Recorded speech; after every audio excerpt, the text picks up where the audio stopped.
The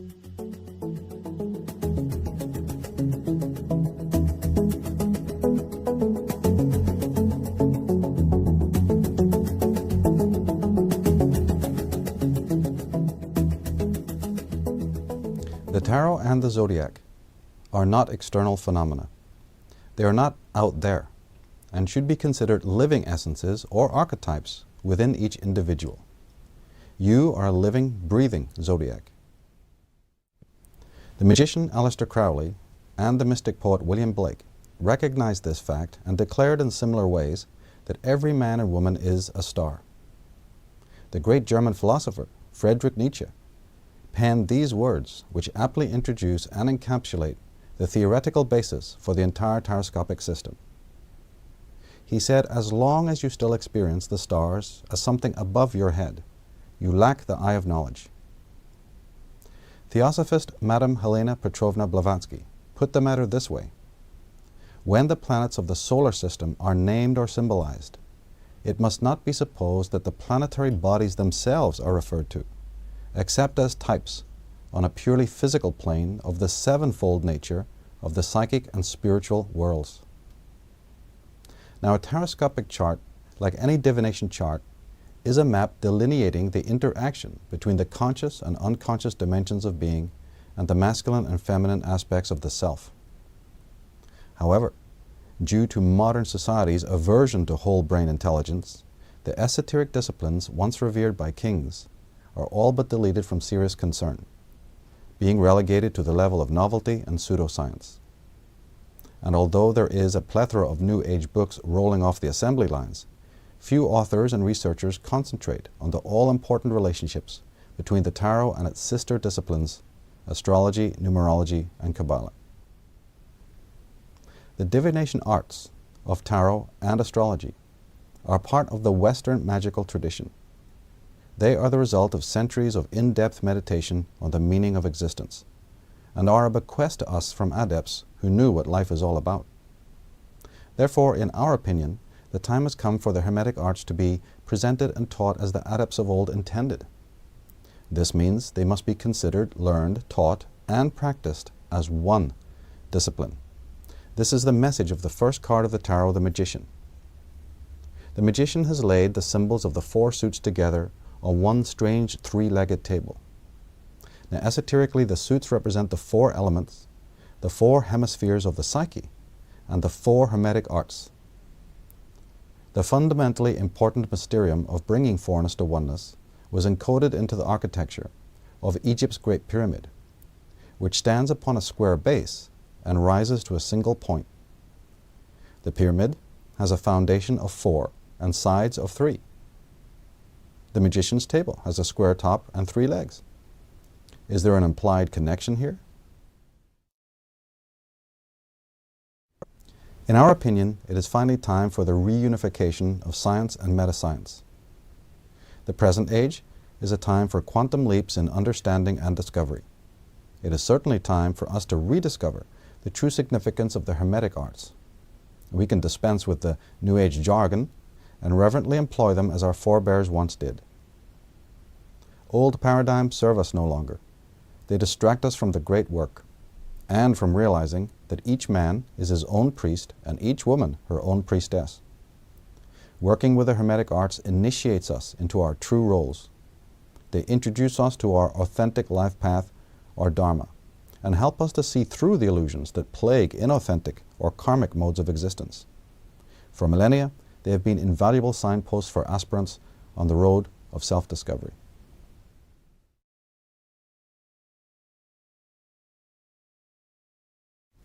It is a special day when the divination arts enter your life.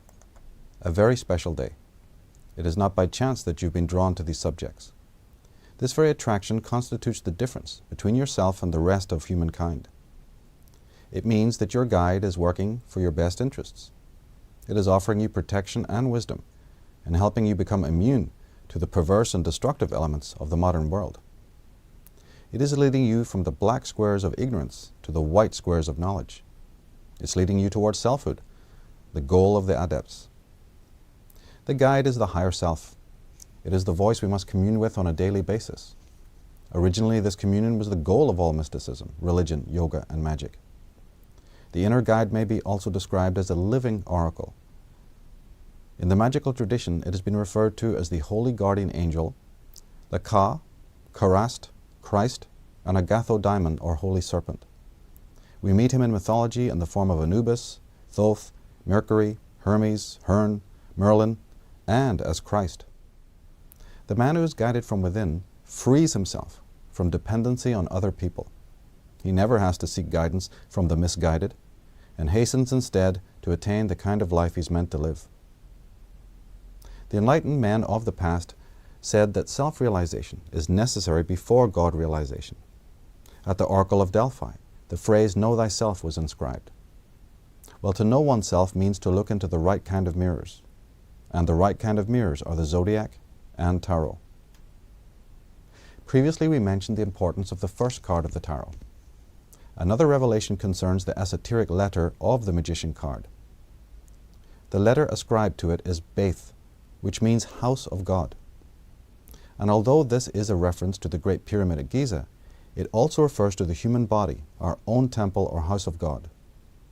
So again, the message is clear. The real meaning and mystery is not in the cards or the zodiac, but in oneself. As William Blake reminded us, all the gods reside in the human breast, that is, within.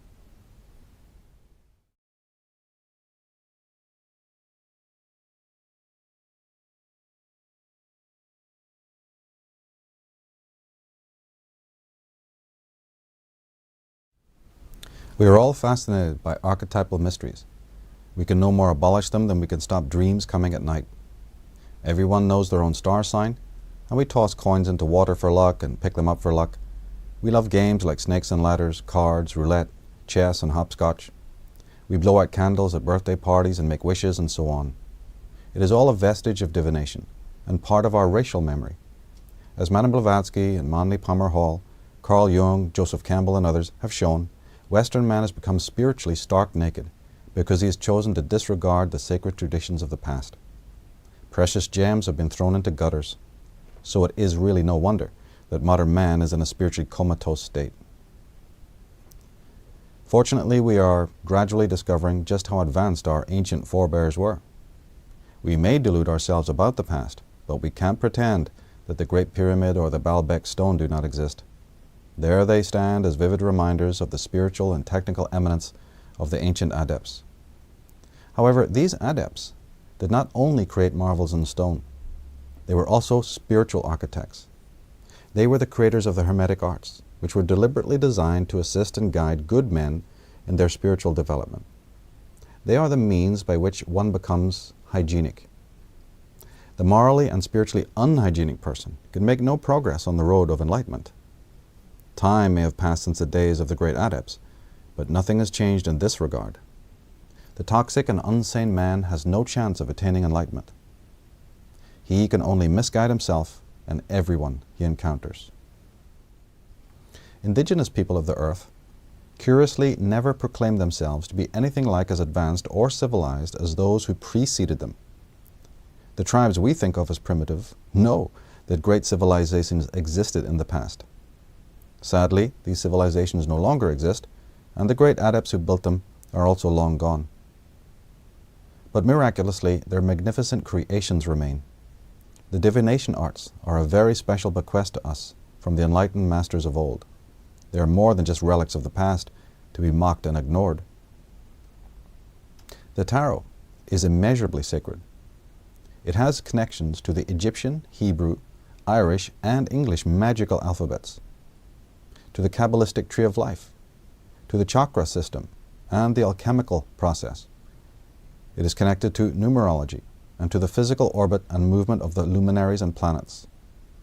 It's connected to the precession of the equinoxes, to the process of human individuation, the yearly maturation of the human being, to the personality types, the zodiac, the sequence of historical centuries from the 1st to the 21st, to the periodic table of elements, and to several other esoteric and exoteric phenomena. We can say unequivocally that the tarot is the true book of life. There is no other. In fact, when students of alchemy pontificate about the mysterious emerald tablets of Hermes, they fail to realize that it is the tarot to which they refer.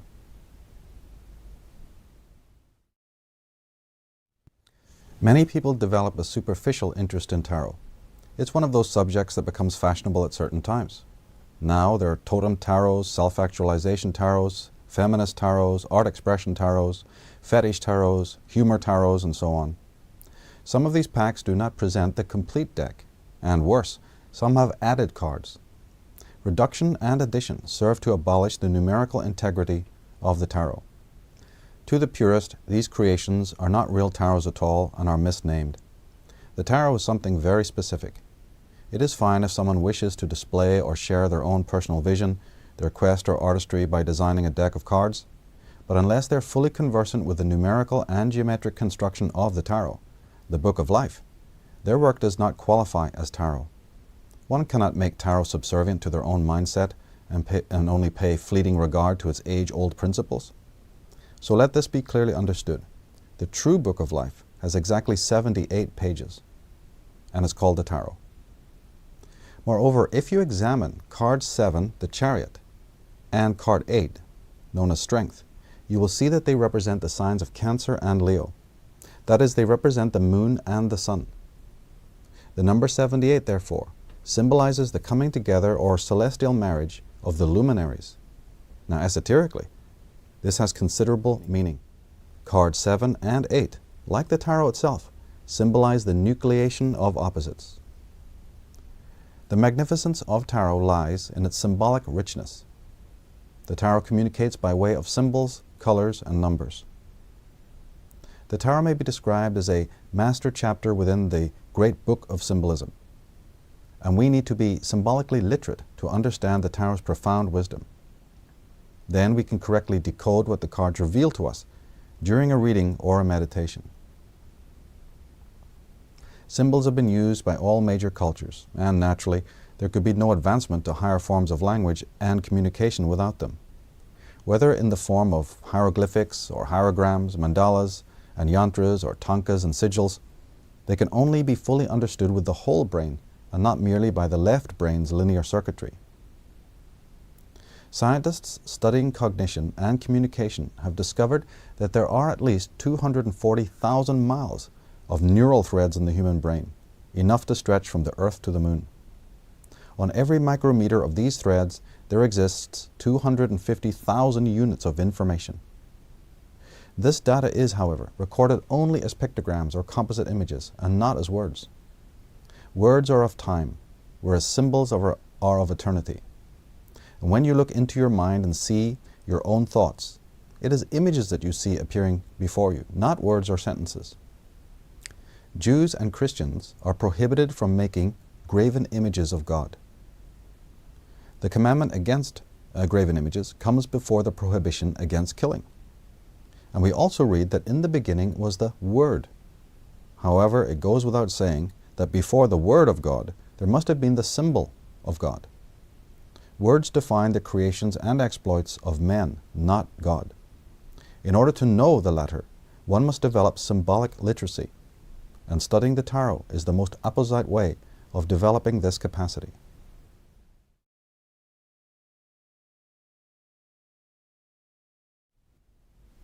As we stated earlier, the zodiac is not out there in space. It exists within. Each person is a living, breathing zodiac. Exoteric astrologers imagine that the movement of the planets and luminaries make prediction possible. This idea has no factual basis. Moreover, conventional astrological systems are very paraphernalia-oriented. The Taroscopic system is esoteric in nature and does not rely on compasses, protractors, computer programs, and complex astronomical charts. Astrology must be based on psychology, not astronomy and trigonometry. If we foolishly believe in an outer zodiac, or in rocks in space affect consciousness and destiny palava, then by definition we also endorse the preposterous concept of predetermination, which posits that we have no free choice. The ancient adepts never taught such nonsense, despite what so-called experts say. The high arts of divination were not originally based on fallacies of this kind. The Magi knew that man is not a passive actor in the theater of the universe, operating in accordance to a pre-written, unchanging script. After all, what does consciousness have to do with physical time? What does it have to do with distance, space, or speed? Each of these phenomena are projections of ego consciousness. They are applicable to physical objects and our perception of the material world. They have nothing to do with the mental and spiritual dimensions of being. Do our dreams occupy a space? Do they take time to cover a distance? Do they come and go at different speeds? Does thought operate according to these four principles? Can thoughts be timed in any practical or useful way? For example, if we suddenly take it into our minds to think of a running horse, we can see that the image and idea of the animal enters our minds instantly. We did not have to wait for the thought to arise, as we would have to wait for a physical horse to appear before us. Moreover, a physical horse would have to be transported over a specific quantifiable distance. It would inhabit a space and be brought to us at a certain speed. Nothing of this kind occurs in the realm of thought. It certainly does not occur with the unconscious processes. Once we think of someone or something, the image is there instantly. It appears magically, as it were. In this context, knowing is instantaneous. It is beyond the realm of time. No muscle or machine is required for the mind of man to think or recall a horse, a tree, or a past memory. The mind is not a filing cabinet, data bank, or computer in the accepted sense. The human mind's concepts of its own workings is largely delusional due to centuries of miseducation and conditioning. Our ideas about our own minds, bodies, and souls are artificial and irrational because of perpetual indoctrination. Our ideas about astrology are equally delusional. Astrology has been erroneously based on abstract constructs that have no psychological relevance whatsoever. Although many astrologers use the words archetypal, spiritual, or psychological, their writings often show that they have little idea what these words really mean. The charts they create by means of ephemerae and astronomical computer programs and so on show that they're not working with true astrology at all. It shows that their notion of the zodiac and of divination are delusional. As the philosopher Nietzsche wrote, as long as you still experience the stars as something above your head, you lack the eye of knowledge. Once we understand the wisdom of this statement, we can create or recreate a truly archetypal astrological divination system. First, we must take a closer look at time and realize that there are, in fact, three kinds of time. There is clock time, measured by a clock or watch. There is seasonal time, measured by a calendar. And there is psychological time. This kind of time is different than the physical kinds of time, and it's measured by the zodiac. However, we do not mean the zodiac out there in space. The zodiac we refer to is also psychological or psychic in nature. It is the inner zodiac. It is the living oracle within every man and woman.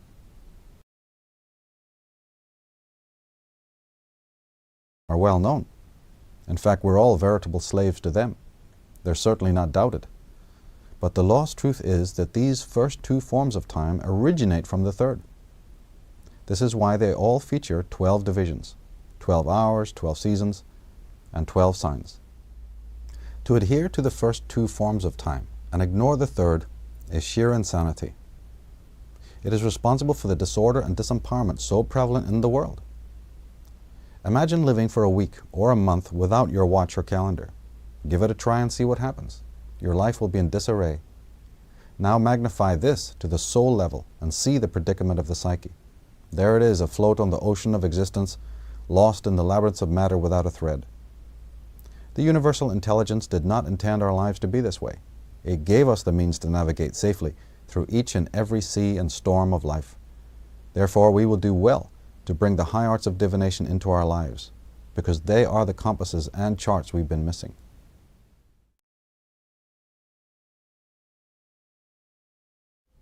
On a very basic level, readings operate like any psychological test. Scientists and behaviorists employ many psychological tests, such as the TAT, or Thematic Apperception Test, the Rorschach Inkblot Test, the LAB, or Language and Behavior Test, and the Myers-Briggs Test.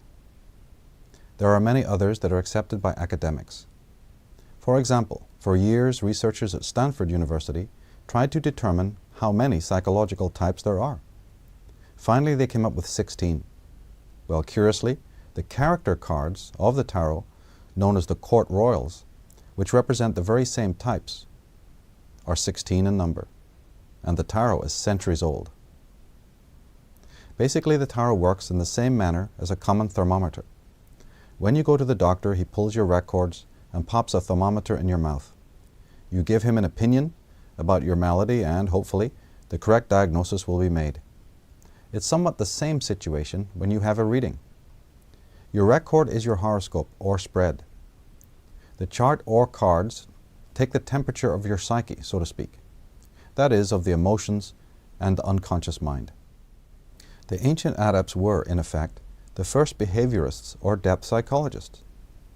Had they been given a free voice, our world and our societies would be free of many repellent elements. The adepts and diviners knew that the stars have no power over our consciousness and destiny. They knew that we contain within us an inner zodiac, or what might be called a living oracle. They knew that this oracle can be accessed by way of symbols, and that, in turn, communicates back to us, back with the conscious mind by way of symbols. This is why the ancient adepts of Ireland, Scandinavia, and Egypt made extensive use of mandalas, hieroglyphs, talismans, and sigils. It is also the reason why the Jewish commandments forbade the making of graven images. Yes, the man in touch with his inner guides cannot easily be dominated and indoctrinated. This is why the establishment has forcibly made words more important than symbols. In the tarot, we find the same principles and elements that appear in the works of Sigmund Freud and Carl Jung. The terminology of modern adepts is certainly new, but the principles are not original. This is hard to believe for many because tarot scholars have generally failed to explain the true meaning of the cards. For the most part, they have not dealt with the connections between the tarot and the psyche. Nevertheless, the parts of consciousness, the id, the ego, the superego, and the conscience, and the principles of regression, repression, sublimation, inflation, and so on, are all to be found in the tarot arcanum.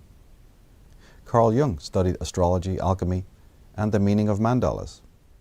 In truth, there is not a single thing in all of Jung's work that is not in the tarot. The 4 types, the concepts of introvert and extrovert, the anima and the animus, the shadow, the wild man, and so on, they're all there. In this narcissistic age of moral and spiritual decay, we would do well to remember that the most pernicious diseases are not, as is commonly thought, of the body but of the mind. And the tarot is one of the most valid and important therapies to rid consciousness of its sickness. The imagery of the cards has a profoundly positive effect on the mind. Moreover, the tarot enables us to cleanse the emotional body and the deeper layers of the unconscious. Once we are psychically hygienic, we are able to receive and interpret the guidance bestowed by our higher selves. We see reality as it is, rather than what it appears to be to the ego and lower mind. The return to sanity has been a major theme of innumerable psychologists, philosophers, and activists. The men and women of reason have concluded that something is very wrong with post-industrial humanity. Experts have gone to great lengths to describe what is wrong with the way urban man lives. However, they offer little of substance when it comes to coherent solutions to mankind's vexatious problems. This is because man's problems are psychological rather than physical. This presents a major problem for humanity because most men have convinced themselves that what they can't see does not exist. Well, that's a convenient stance for those in denial of the truth. We are now in the 21st century, and the time for problem think is over. It is now time for solution think. It's time for mankind to proactively face reality in order to change it, and have zero tolerance for the factors that cause the enslavement of the self and the world. This paradigm shift involves the integration of the dark sides of the ego personality. It involves seeing ourselves holistically and completely. And it involves a study of why the ego has irrational ideas about itself and the world. The ego's birth was traumatic.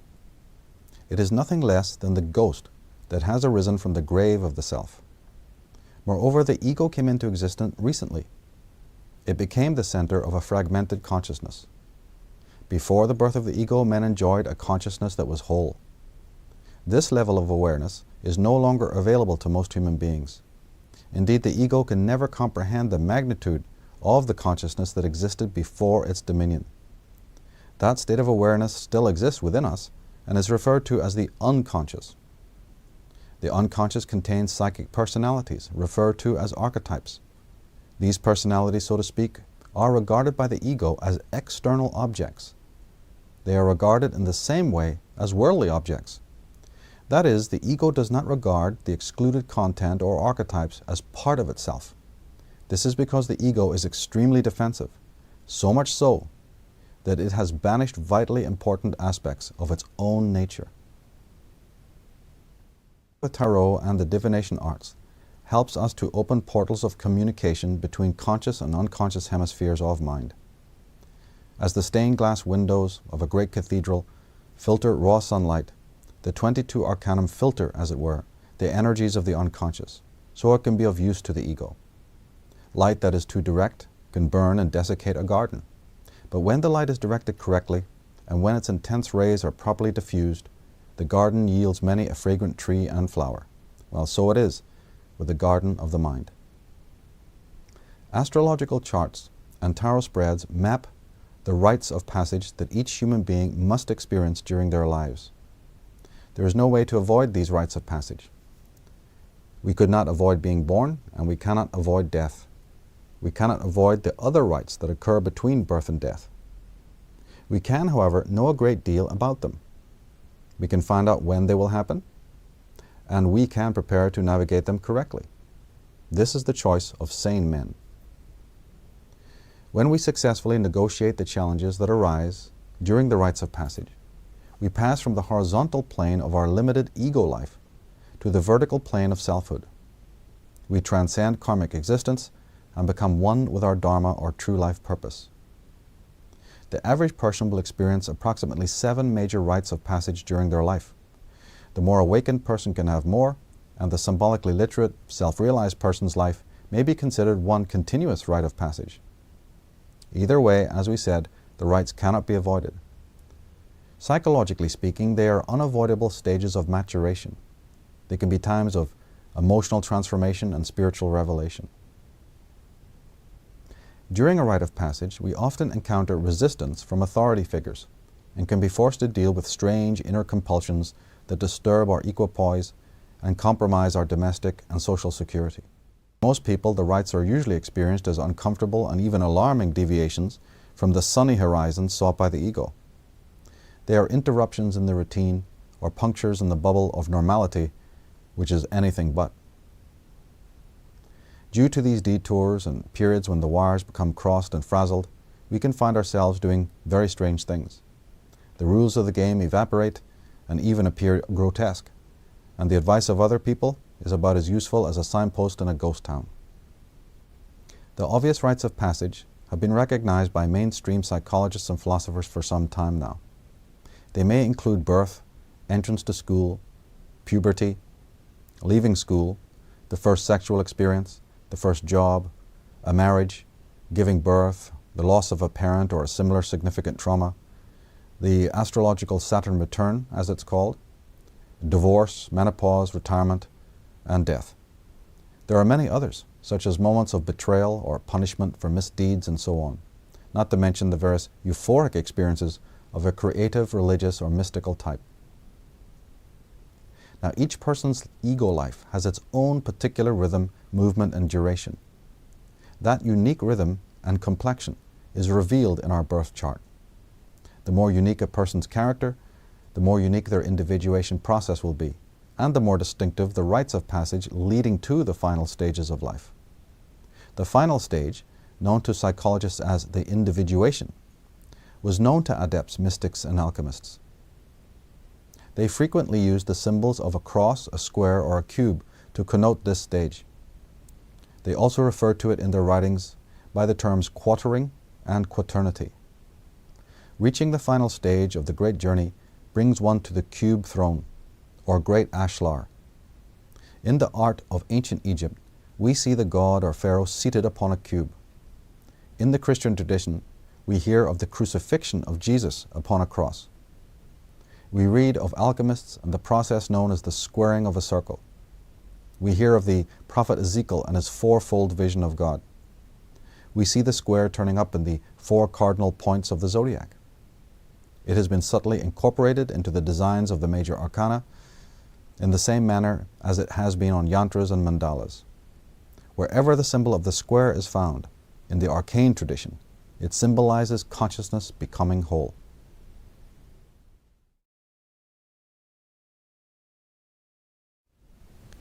Working with the divination arts allows us to upgrade our intellect, imagination, and perception.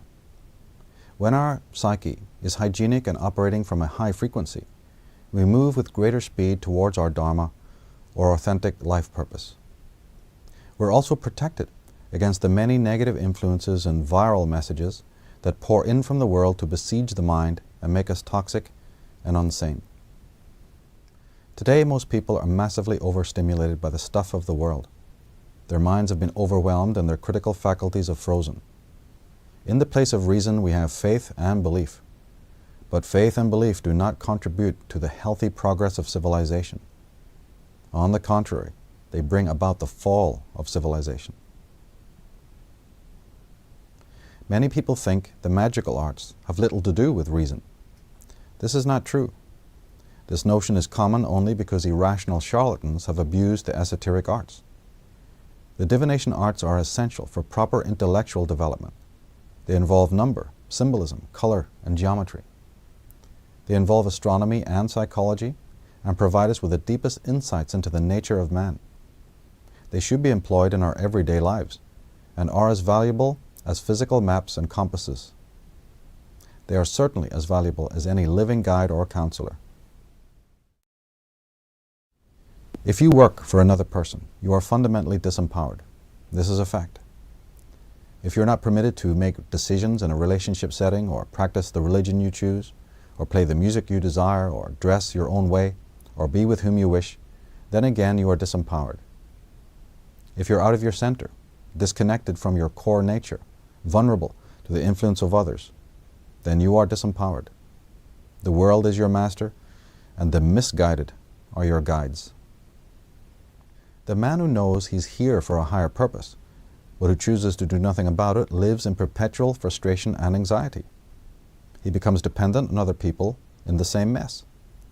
Of course, it is true that many good people find it difficult to provide for themselves materially. Although they may know what it is they do not want to do in life, they may not know what it is that they should be doing, and waste years trying to find out why they're here and what they're meant to do. They would give anything to have guidance and finally end their dilemma. Most people in this predicament rightly discover that what they've been told by parents and teachers is just not true. They know that going to school to get good grades has not fulfilled them. They know that jumping through hoops to fit in with the status quo is ultimately unsatisfying. They know that there's a big difference between life and lifestyle, and recreation and vocation. They know there's a difference between the inauthentic and the authentic life. Some come to realize that success in one area of life does not mean success in another.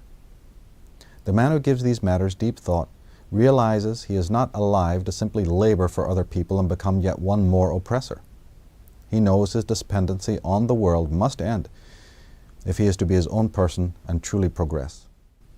Of course, the answers to man's material predicament are really quite simple. Life can be compared to a business, and in a business, one sure way of getting ahead is to hire good staff. In any successful corporation or enterprise, we're bound to hire specialists, agents, representatives, human resource managers, and financial accountants, and so on. So let us consider what would happen if we were able to hire 78 professionals to work for us every day.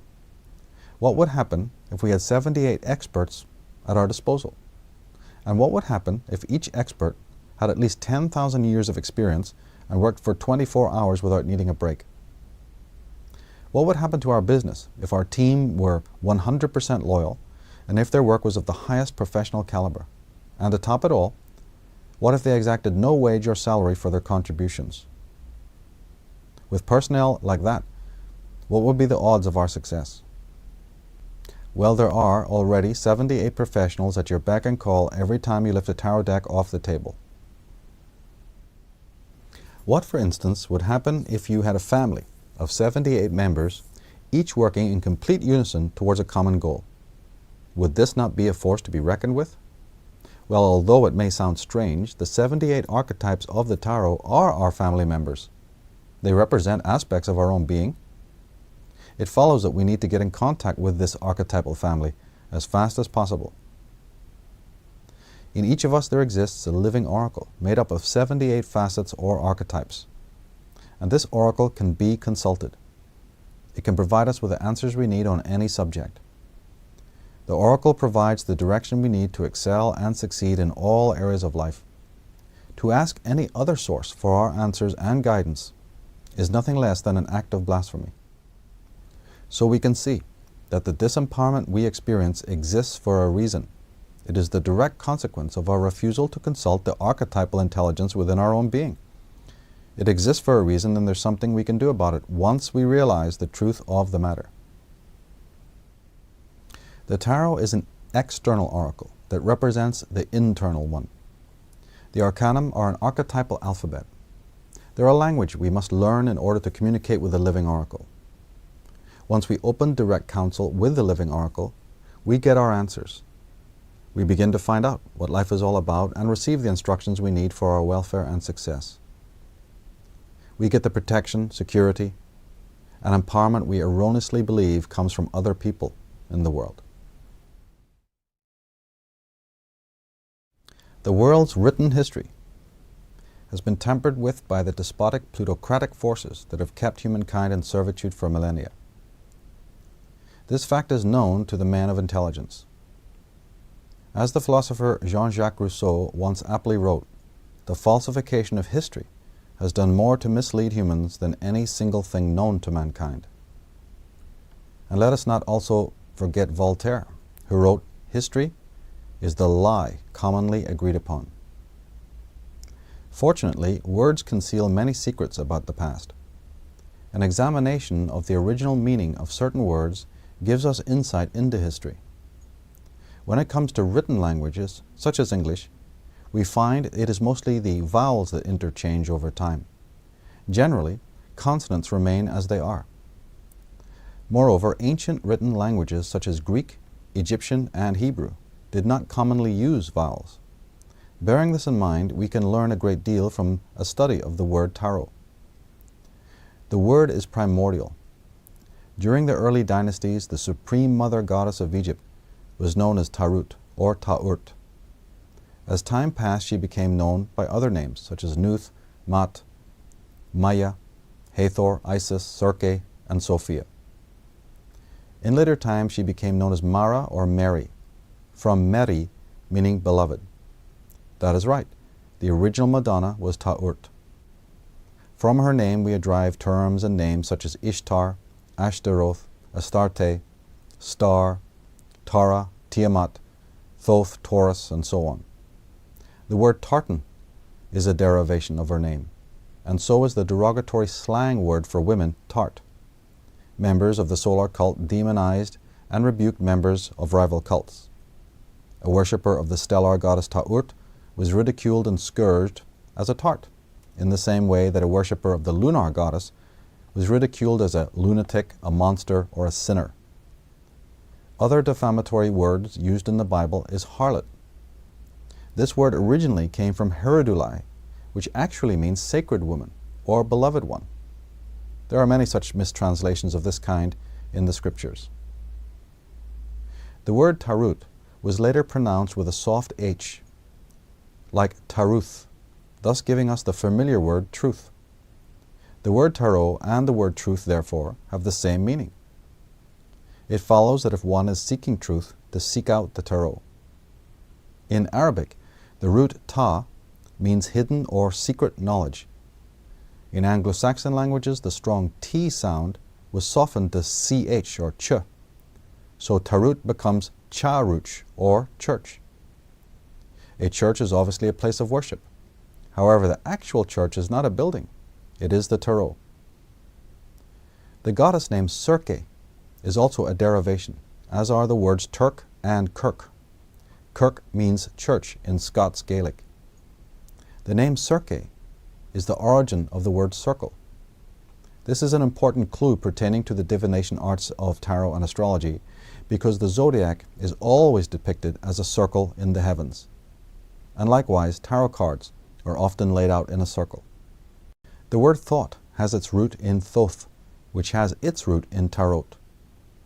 The word thoth means a college, and that is what the tarot is, a veritable college of the mysteries. The word taught comes from tarot, and so does the word throat. In Celtic countries, this word is often pronounced throat. The word Torah is a derivative of tarot. Torah has come down to us to mean law or way. But when we do our homework, we find out that the Bible originated from the Torah. However, the lost fact is that the Torah originated from the Tarot, the original book of sacred law. This is one of the reasons why in the major arcana, card number 2, the High Priestess, holds a scroll bearing the word Torah. This word does not refer to the exoteric Torah, but to the hidden or secret doctrine of the adepts. The priestess represents the goddess Ta'urt, that is, Tarot. It is therefore her own name that we see written upon the scroll she holds. The scroll also refers to the zodiac, which was known as the Scroll of Life. In Hindi, the word Toran means gateway. This is interesting because that is just what we see in Arcanum number 2. The priestess sits in front of a portal leading to the Tree of Life. The number of the card, 2, figuratively connotes the temple pillars or gateway.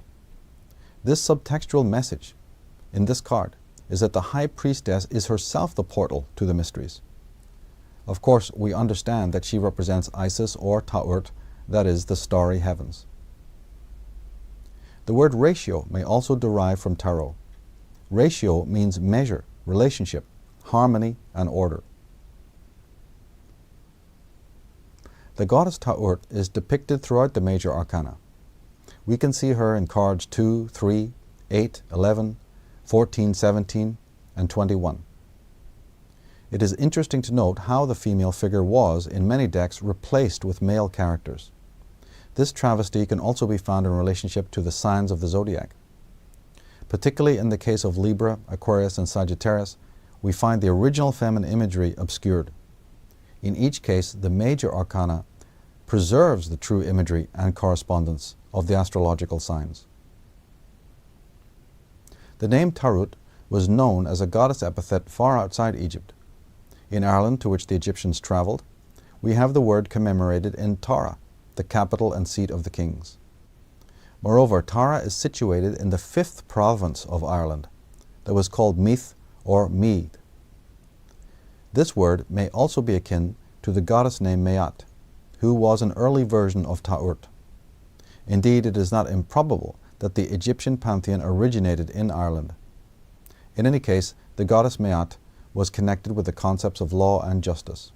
And interestingly, in this context, County Meath was the central administrative centre where the kings or chieftains gathered to hold council. It is also suggestive that the area around Tara contains many tombs in which Irish queens lie interred. The symbol of Maat, the goddess of justice, was the great scales.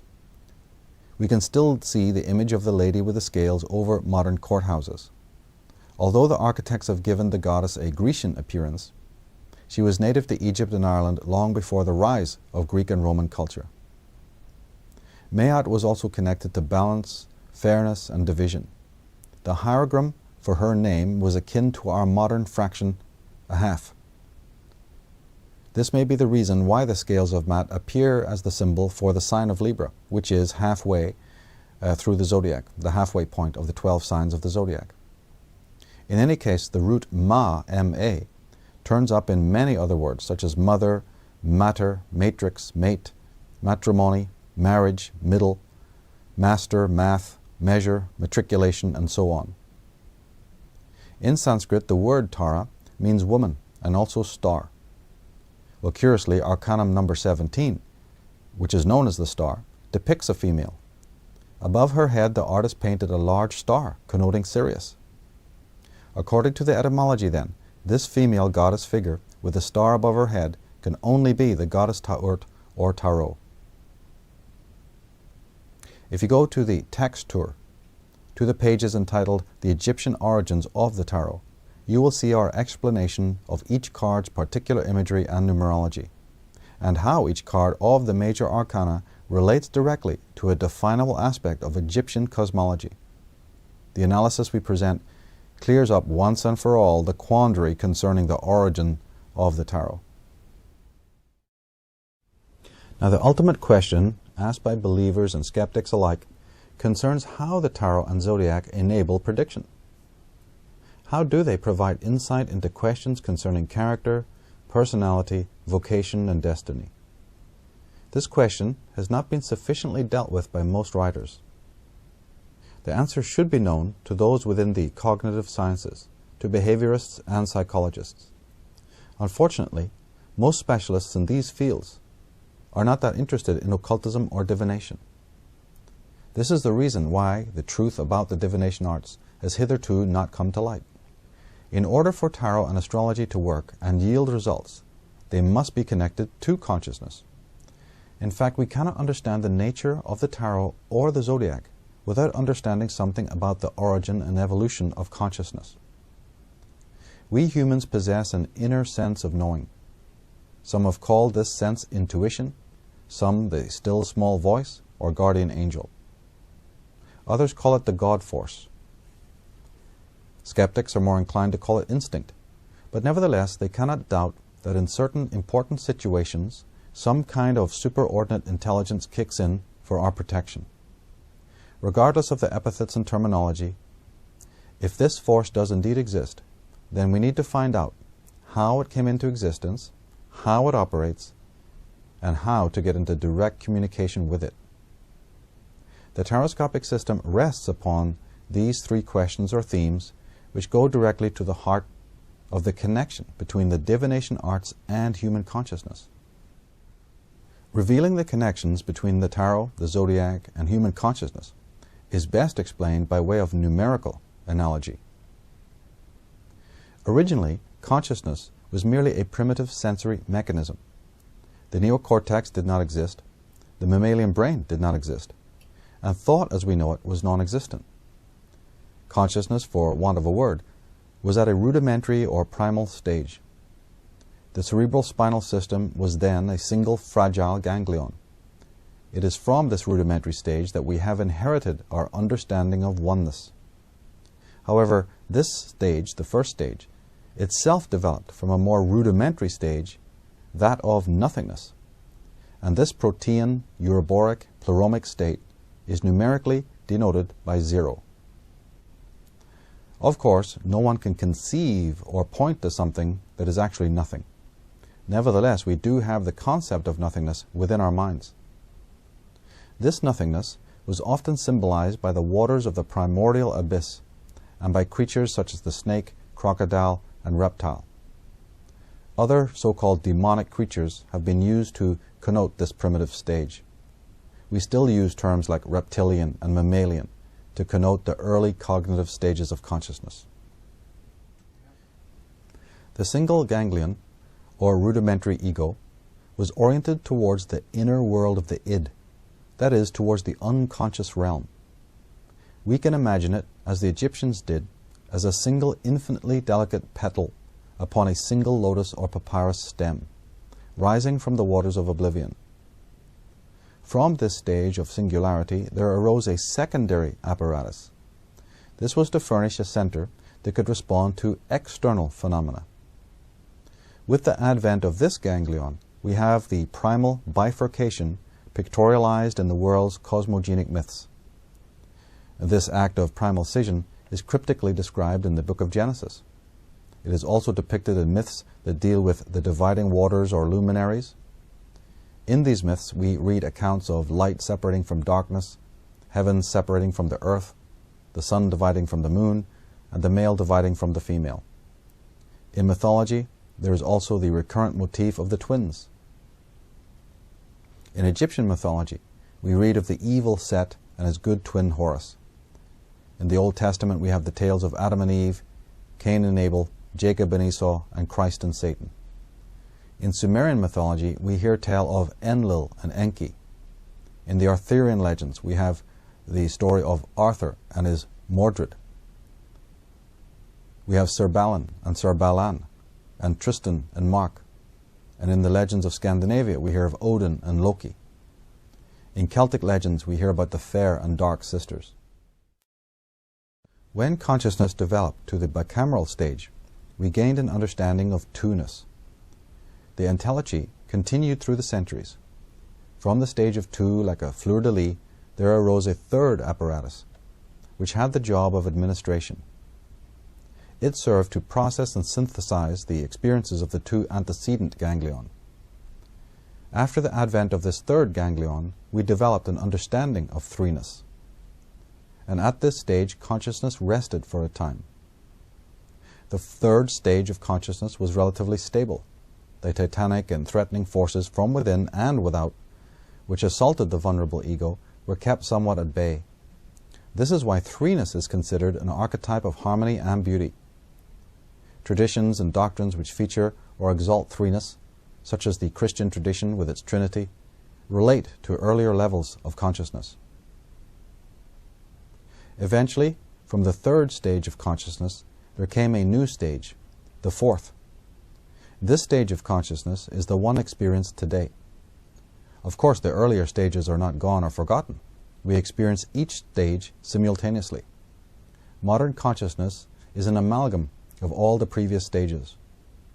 The fourth level of consciousness is symbolized by the number 4, and by anything that is fourfold, such as the cross, the square, and the cube.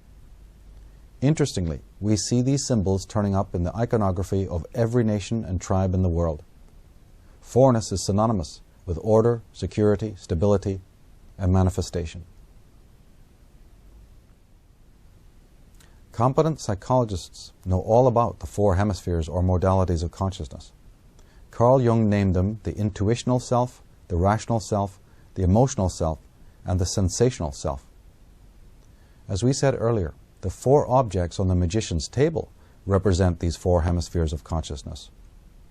Of course, they may even represent the 4 stages of ascent. In any case, Arcanum number 1 depicts the anatomy of the psyche. This is one reason why the cards of the tarot are so enigmatic and captivating. The tarot's images ultimately reflect the content and nature of our own minds. Arcanum 1 represents the unification of consciousness. So does the symbol of the crucified man. So does the image of the pharaoh seated upon the cube. The unification is referenced by images of Osiris with his 4 sons, by the 4 evangelists, by the Joker with his colored clothes, by the 4 directions of the Native American Indians, by the swastika of the Aryans, by the 4 arms of India's dancing divas, and by the crossed legs of Krishna and Shiva. The square is to be found on many tarot arcana. The triangle and the square have been skillfully incorporated into the designs of several cards, such as the Emperor, the Chariot, the Wheel of Fortune, Justice, the Hanged Man, Temperance, Judgment, and the Universe. Mythographs of a man dying on a cross or hanging from a tree represent consciousness at the 4th stage. Mandalas and other examples of sacred art commonly employ 4 colors or directions. Again, they are 2-dimensional representations of human consciousness. The Pyramid at Giza is particularly fascinating in this regard because it is, in fact, a 3-dimensional rendition of the same idea. It is literally consciousness in stone.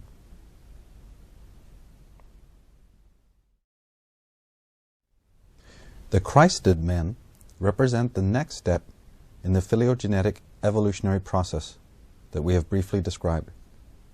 They represent the so-called 5th element, or quintessence. This is why the number 5 is often associated with mastery, progress, and enlightenment. Popes and bishops wear pentagonal headdresses. Jesus had 5 original disciples. he broke the 5 loaves, and so on. In the occult world, the 5-pointed pentagram is often seen. For example, the magician stands within a pentacle, or wears one about his neck. Students of art and architecture will be familiar with the drawings of Vitruvius, Agrippa, and Leonardo da Vinci, depicting the Anthropos standing in the shape of a 5-pointed star. These artists were figuratively depicting the future state of consciousness. The establishment technocrats of today's world, as well as other more elusive personages, are obsessed with reaching the 5th dimension. Like the great adepts, they too rightly understand that man's present level of communication is pretty impaired and limited. They too employ the symbol of the pentagram and other symbols which are based on the number 5. They expertly incorporate the number on their literature, logos, and emblems, as well as in the commercials and edifices they fund. If you proceed to the text tour, to the page entitled The 5th Element, you will see some visual examples of corporate symbolism relating to the number 5. The technocrats erroneously believe that the quintessential stage of consciousness can be artificially actualized. They believe it can be reached by way of human effort and technology. Many occultists throughout history have entertained this false notion. The men who fund the sciences truly believe that by way of technology, carbon life forms can progress to the 5th stage. They have established the present technotronic age to further their dubious agendas.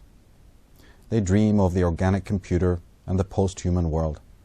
They look forward to the perfectly controlled global village in which Cybermen and androids replace problematic humans. They use the symbol of the pentagram to represent this cybernetic New World Order. And they've spent billions on various necromantic experiments and on the many think tanks and technical corporations that work to bring the technotronic dystopia into being. These corporations and organizations include Sun Microsystems, Microsoft, Apple, Xerox, Intel, Xilinx, NEC, MIT, CIT, SRI, NASA, the Hoover Institute, the Pentagon, Laurel, and Genentech, and so on. Of course, man cannot artificially evolve. It is the universal intelligence that guides the development and fate of humanity. The ego may continue meddling in technology, but it will not achieve success, because no amount of technical tinkering can induce the 5th stage. All it will achieve is the destruction of the present state of consciousness. A close examination of the state of decay in today's world confirms this point. As the ancient adepts knew, only the hygienic mind can progress to the 5th stage. The Hermetic arts of divination that they created assist in the detoxification process and pave the way to the quintessential level. A toxic heart and mind perceive reality in a distorted way. A toxic mind creates a toxic world. It can't perceive holarchy and can't see reality for what it is. The toxic or sociopathic mind sees the world in its own image. The hygienic man is depicted on the first card of the major arcana. He is the true magician who understands that the pentagram represents the organic process towards self-realization, not the technological one.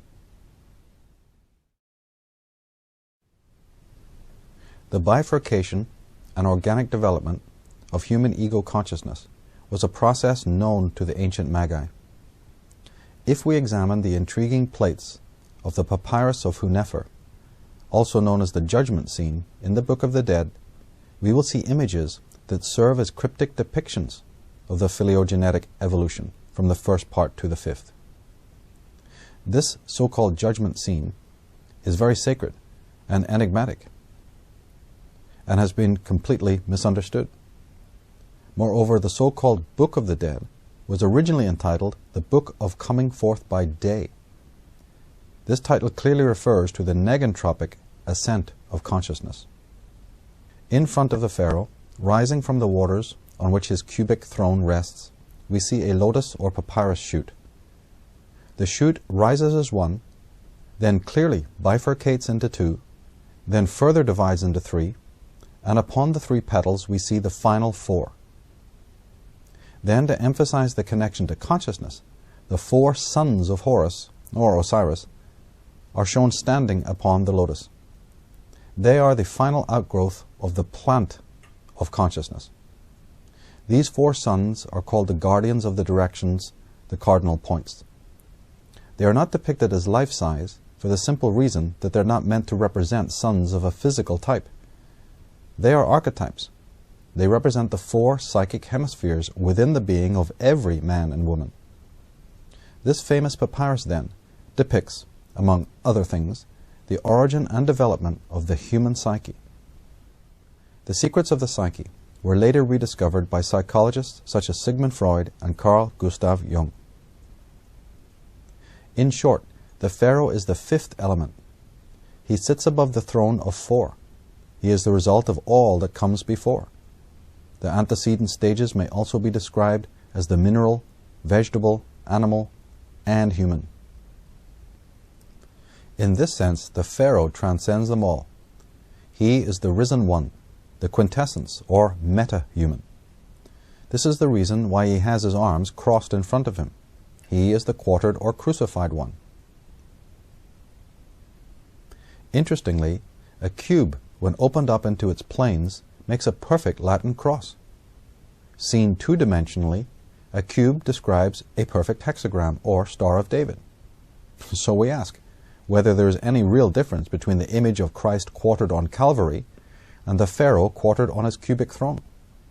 Are we not dealing with one cosmogenic story, regardless of the prosaic embellishments? We should now understand that the consciousness has risen through four great stages. Although this process occurred sequentially, the antecedent levels of development are not lost or forgotten. They remain intact today. This means that consciousness operates on each of the four levels simultaneously. Each level is essential to the others.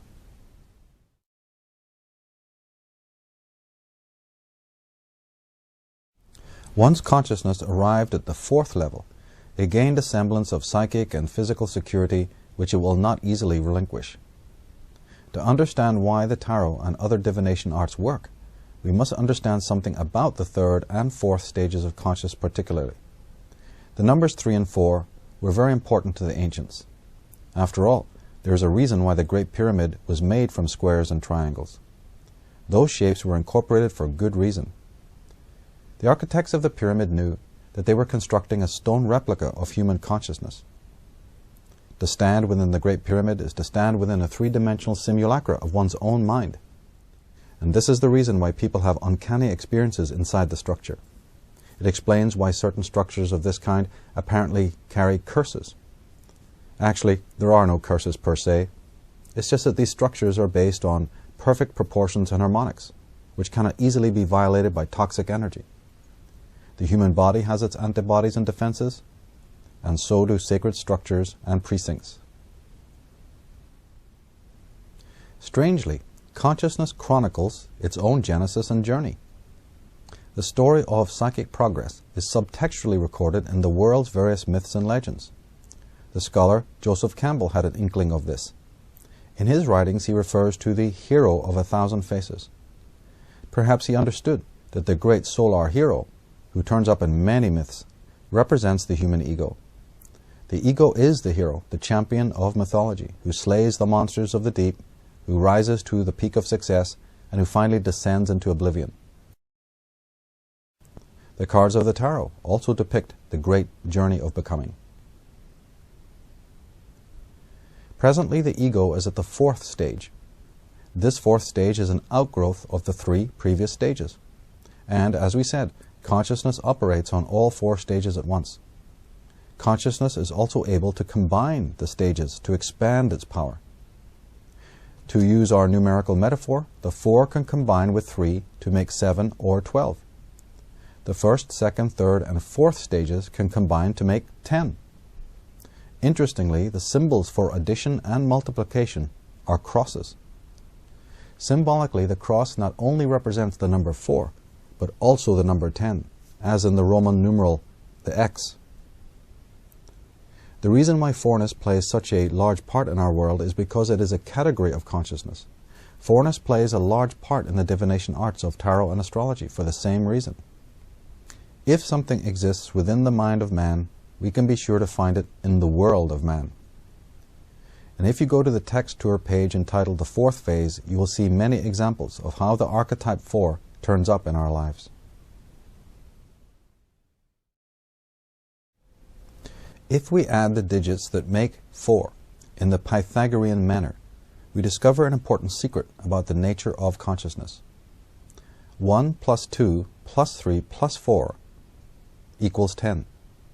And 10 is the perfect number, and it is symbolized by the cross, or the X, which is itself a symbol of consciousness.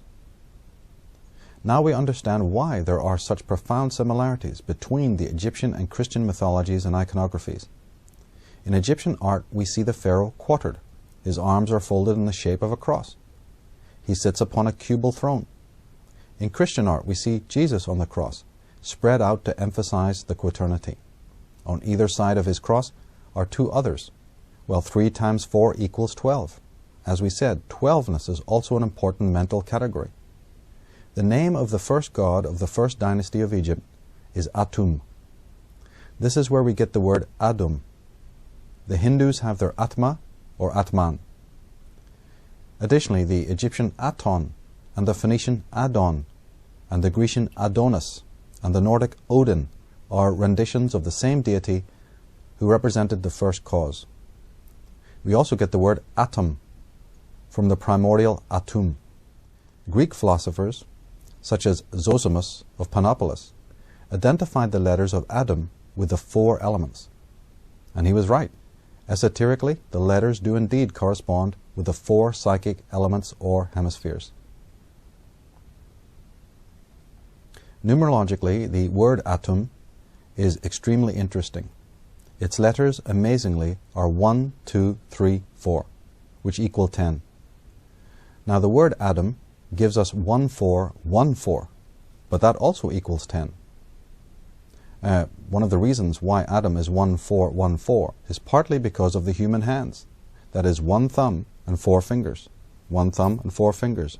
1, 4, 1, 4. If you consult the text tours page entitled Division of 10, you will see illustrations that help explain the points we're making.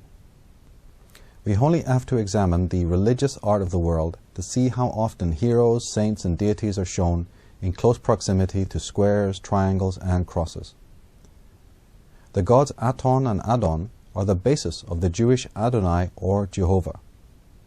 Interestingly, Jehovah's name is spelled with 4 sacred letters, the Yod, He, Vav, He.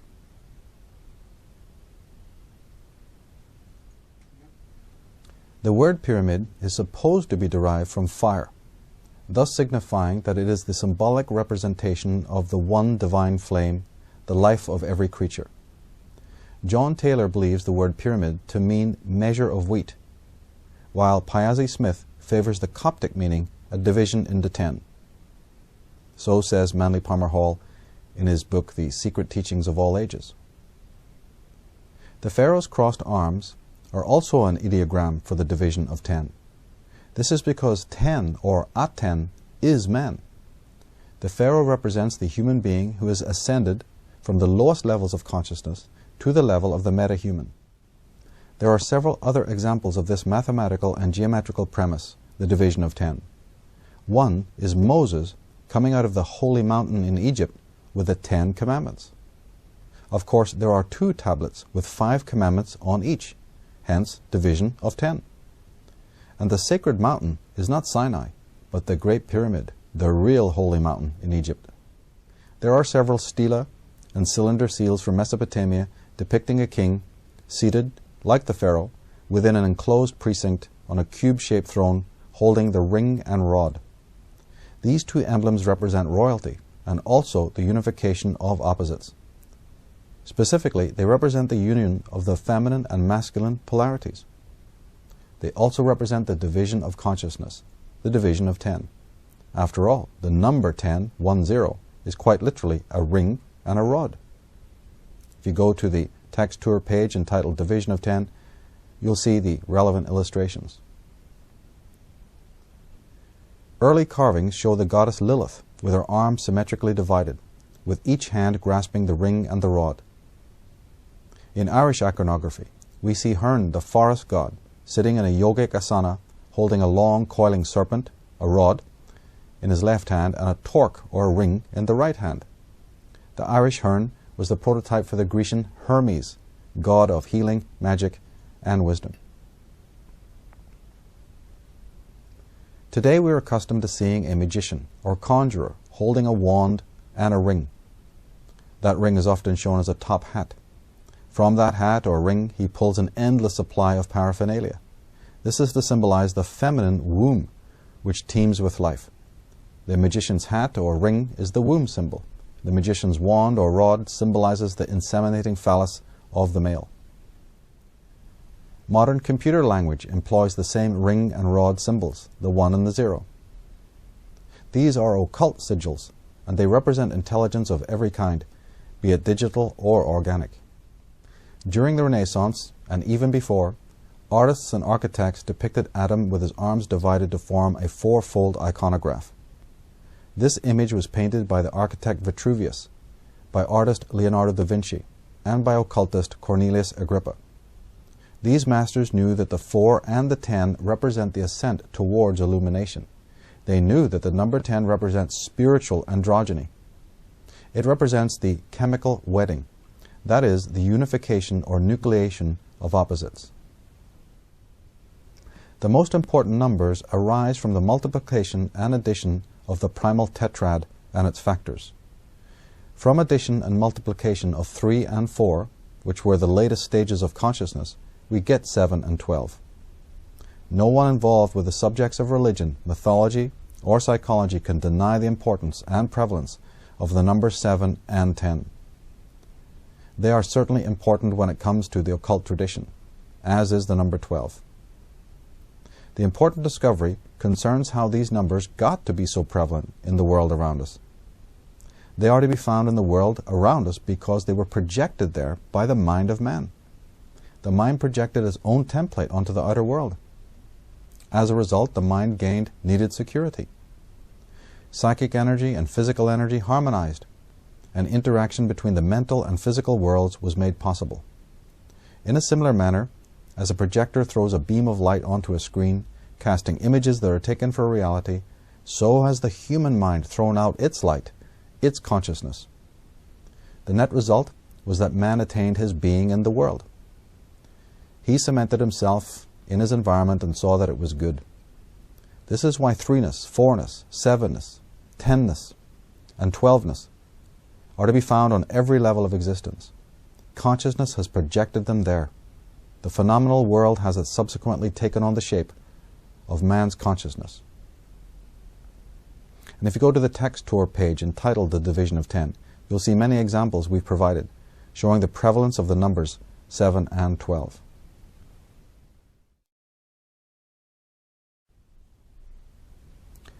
We now return full circle to the original question of how the divination arts work.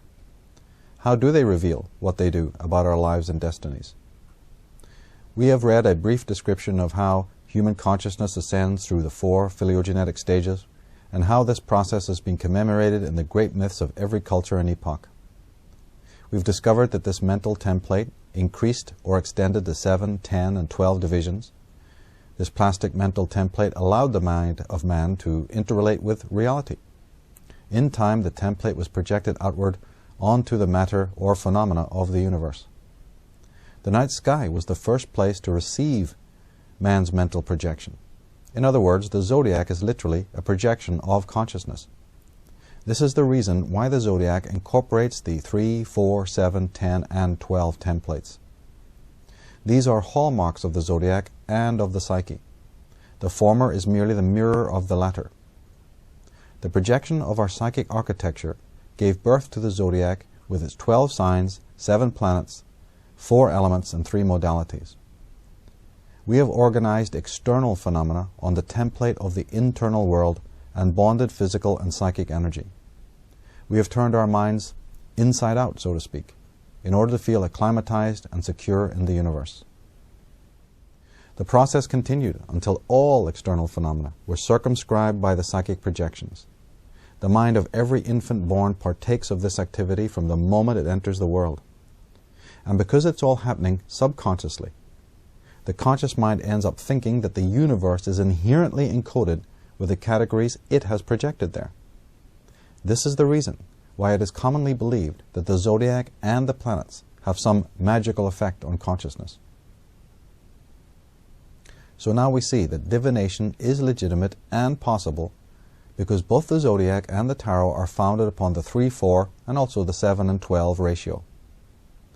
The tarot links with astrology, which links directly with consciousness, because all contain the template, the schemata of the 3-4.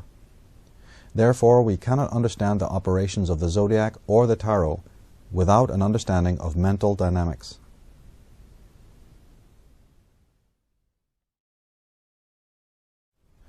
As stated previously, there is a definite 3-4 architecture innate to each of the divination arts.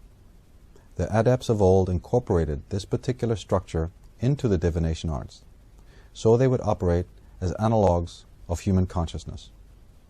If they were not based on the same plastic noetic template as consciousness, they would not yield the accurate information about life and destiny. And let's now see precisely how the 3-4 division is encoded in the zodiac and the tarot. There are actually 3 decks in one. 3 decks in each tarot deck. There's the major arcana of 22 cards, the minor arcana of 40 cards, and that includes the 4 aces, and then there are the court royals, which are 16 in number. And a tarot deck is divided into 4 elements: fire, water, air, and earth, or wands, cups, swords, and discs. Let's turn to astrology. In the round art of astrology, we also find these same 4 elements explicitly employed. In conjunction with the 4 elements, we also find what are known as modalities or triplicities. Be sure to consult the table of modalities and triplicities provided on the 3-4 page of the text tour. On that page, we also provide many examples that show how the 3-4 template lies at the basis of so much phenomena in our world. We can now understand why the magician stands at a strange table with 3 legs and 4 square top. From the very first card, we have a cryptic reference to the connection between the divination arts and human consciousness. That card is numbered 1, and that signifies the goal of the magician, which is to bring 4ness to oneness. The card's esoteric letter, as we said, is Beth, which means house of God, which obviously refers to the pyramid that has sides of 3 and a base of 4. The pyramid is Egypt's table, if you will. The magician is its architect. However, he builds not in granite and sandstone. He is an architect of an even greater temple, an inner one, a subtle one, just as precise and just as august as the one in granite which confounds science. The magician is the pharaoh, or pharos nous, the enlightened mind. As we have shown, the tarot and astrology are founded upon the 3-4 template. As such, they are intimately connected with the nature of consciousness. The latter can therefore easily be analyzed by way of the divination arts, as has been done for thousands of years. All the rankling and skepticism is without validity. It is the result of little education. The time has come for us to make a reverent return to the great arts that our forefathers created for our benefit. The divination arts are mirrors to our real selves. It's time to dust them off and look deeply into what they reveal. What we find in the zodiac and the tarot is what exists within ourselves.